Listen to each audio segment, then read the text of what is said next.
মহাযোগী মৈশ্বর সর্বপাপহরং দেব করাই নমো নমঃ।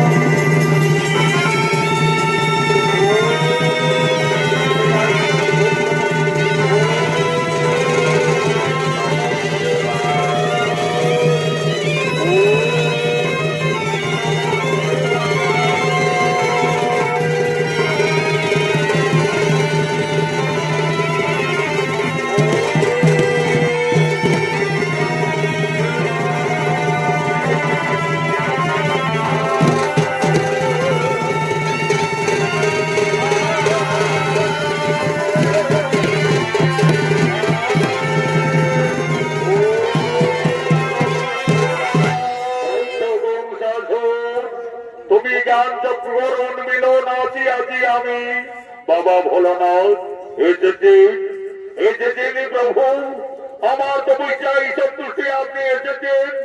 আপনার চরণে জানাই বাবা শত কোটি সত্য হরি বৎস ওহ প্রকাশিয়া মনের বাসনা ধরে করিব পুরুষ দেবাদিদেব মহাদেব। মোর তপস্যায় যদি সন্তুষ্ট থাকো তাহলে আমায় অমরত্ব বর করহ প্রদান তথাস্তু। হরি বৎস দেবতা ভিন্ন কেহ অমর নহে। আমি দেবাদিদেব মহাদেব তোমার তপস্যায় অতিশয় সন্তুষ্ট। তাই আজ এই ধনুর্বাণ আমি তোমায় করিলাম প্রদান। এই ধনুর্বাণ যদি থাকে সঙ্গে তোমার মৃত্যু কোনদিনে হবে না, চিরতরে অমরত্ব লাভ করবে। কিন্তু সাবধান বৎস, যদি কোনদিন কোন বীর পুরুষ ওই ধনুর্বাণ ভঙ্গ করে তাহলে সেই দিনেই তোমার মৃত্যু অবধারিত।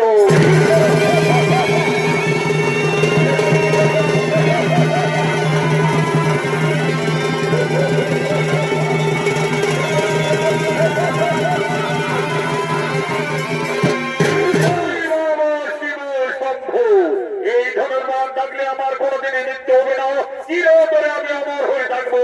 আমাকে পরীক্ষা করতে হবে কোথায় মন্ত্রী মহোদয় সেনাপতি গো।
আজ আমার তপস্যায় সন্তুষ্টি দেবাদিদেব মহাদেব এই ধনুর্বাণ করিল প্রদান। এই ধনুর্বাণ সঙ্গে থাকলে আমার মৃত্যু কোনদিনে হবে না। তাই আমার সেনাপতিরা যারা গেছে গোকুলে নন্দ রাজার বেটা কৃষ্ণ বলরাম সকলকে বিনাশ করেছে। আমি মথুরাপুরে ধনুর্যজ্ঞ করব। ওই ধনুর্যজ্ঞে কৃষ্ণ বলরামের আহ্বান জানাবো। যাও কংসাসুরের ধনুর্যজ্ঞের আমন্ত্রণের বার্তা দিকে দিকে পৌঁছে দাও।